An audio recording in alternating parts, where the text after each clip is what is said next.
Hello and welcome to my YouTube channel sketch craze. My dear friends, video start करने से पहले please video को like कर दें, चैनल को सब्सक्राइब कर दें और शेयर करना ना भूलें। माय डियर फ्रेंड्स, आज मैं यहाँ पर हूँ तीसरी रिपोर्ट को डिस्कस करने के लिए, जो रिपोर्ट है पार्लियामेंट्री कमेटी की। ठीक है, थोड़ी सी मैं बात करूंगा अपने पिछले वीडियो की। तो पिछले दो वीडियो में मैंने ये डिस्कस किया था कि हमारे देश में जो रेलवे दुर्घटना हो रही है उसके कारण जानने की कोशिश किया था मैंने, जिसपे मैंने आपसे कहा था कि 5 पॉइंट पे डिस्कस करूंगा। तो पहला पॉइंट जो मैंने डिस्कस किया था वो थी सीएजी की रिपोर्ट। उसके बाद दूसरी जो पॉइंट थी वो थी साउथर्न वेस्टर्न रेलवे जोन की रिपोर्ट।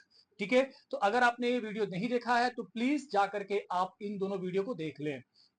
अब मैं आता हूं तीसरी रिपोर्ट जो आज की है, और वो आज ये है पार्लियामेंट्री कमेटी की। देखिए, रिपोर्ट थोड़ी पुरानी है, 2018 की रिपोर्ट है। और जब ये रिपोर्ट लिखी गई थी, तैयार हुई थी, उस वक्त उस बोर्ड के पार्लियामेंट्री कमेटी के जो चेयरमैन थे वो पीजी वेंकटेश थे। उन्होंने रिपोर्ट में क्या लिखा था? रिपोर्ट में उन्होंने ये कहा था कि जो कमीशन रेलवे सेफ्टी है उसके सारे पावर को खत्म कर दिया गया है।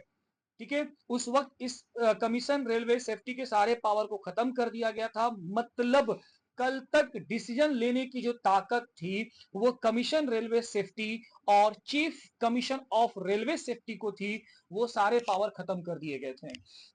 हकीकत में बात करूं तो इनके पास इतनी ताकत थी, पावर थी कि भारत के किसी भी कोने में कोई भी ट्रेन, चलती हुई ट्रेन को ये रोक सकते थे। मगर ये इनकी पावर को खत्म कर दिया गया था। जब ये रिपोर्ट लिखी जा रही थी उस वक्त बहुत सारे विरोध करने वाले थे। विरोध करने वाले में बीजेपी के भी सांसद मेंबर थे। ठीक है, उन्होंने ये कहा था कि जो रेलवे बोर्ड कर रही है ये सरासर गलत है। आप अपने स्क्रीन पे देख सकते हैं कि मैंने इस रिपोर्ट को लगा दिया है, आप स्क्रीन पे देख लो। यहां पर क्लियर तरीके से बोला गया कि किस तरीके से यहां पर यह बात निकल करके आ रही है। फ्रेंड्स, मैंने पिछले 3 वीडियो पर या 3 पॉइंट पर डिस्कस किया। तीनों पॉइंट सीएजी की रिपोर्ट की बात करें या साउथर्न वेस्टर्न की बात करें, रेलवे जोन की, या पार्लियामेंट्री कमेटी की रिपोर्ट की बात करें, तो इन तीनों पॉइंट, तीनों रिपोर्ट में एक बात तो निकल के आ रही है। देखने के बाद ये हो रहा है, वो भी तीनों रिपोर्ट विथ प्रूफ मैंने डिस्कस किया है। और ये क्लियर है यहां पर कि हकीकत में गुनेगार कौन है। क्या गुनेगार असल में कोई और है, या वो जो खुद सरकार में बैठी है वो गुनेगार है? आप खुद तय कर लीजिएगा। चौथी रिपोर्ट, और चौथी रिपोर्ट आपकी ये है, खुद रेल मंत्री जी ने कहा है। और रेल मंत्री जी राज्यसभा में जब बजट सत्र था उस वक्त की रिपोर्ट है। रेल मंत्री जी से सवाल पूछा गया था कि आप बताइए हमारे देश में रेलवे में कितनी वैकेंसीज हैं, कितनी पदें खाली हैं। तो इस पर रेल मंत्री जी का जवाब ये था कि जो पदें खाली हैं वो नॉन गेस्टेड पदें हैं, बट उनकी जो नंबर्स है, उनकी जो संख्या, तो 3,12,000 पदें खाली हैं। ये तो केवल रेल मंत्री जी ने बोल दिया, लेकिन भीतर की बात, अंदर की बात मैं आपसे शेयर कर रहा हूं कि अब डिस्कस करने वाला हूं कि जोन वाइज किस जोन में कितने पदे खाली हैं। उसमें सबसे पहले आता है सेंट्रल जोन।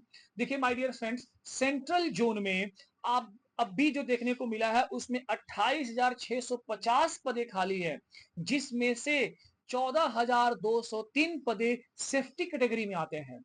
अगर मैं बात करूं ईस्टर्न जोन की, तो ईस्टर्न जोन में 30,141 पदे खाली हैं। उसमें से 11,000 जो पदे हैं वो सेफ्टी कैटेगरी में आती हैं।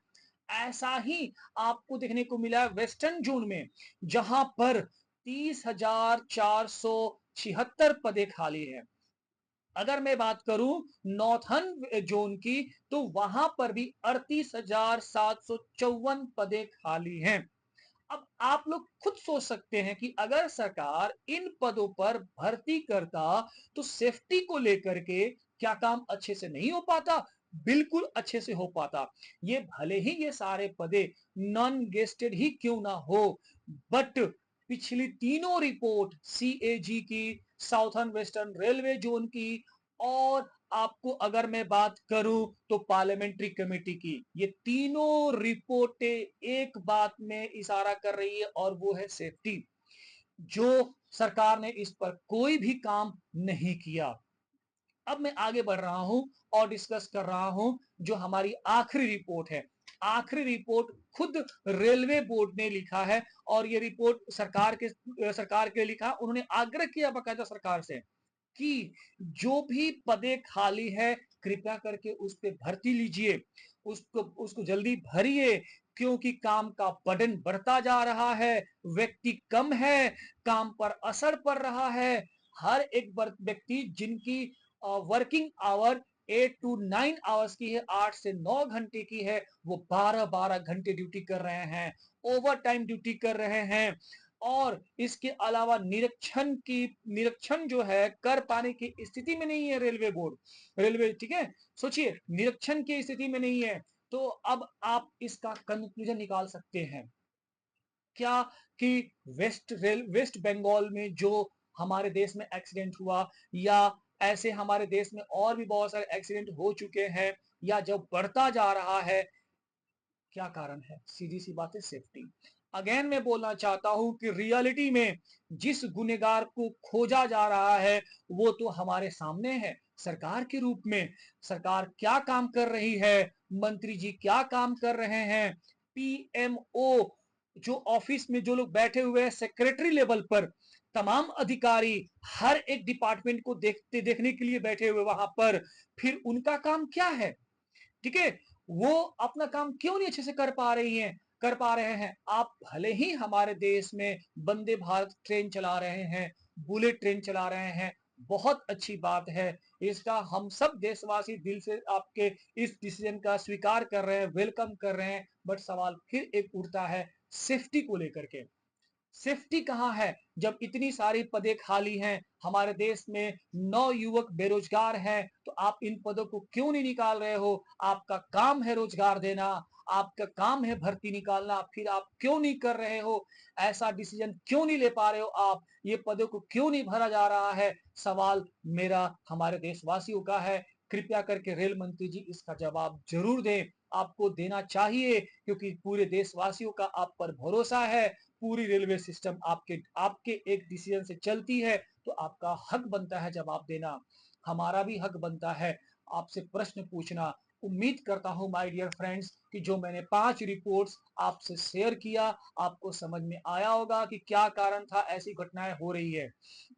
आपने समझा, और समझने के बाद ये आप खुद डिसाइड करो कि हकीकत में गुनहगार कौन है। जय हिंद, जय भारत।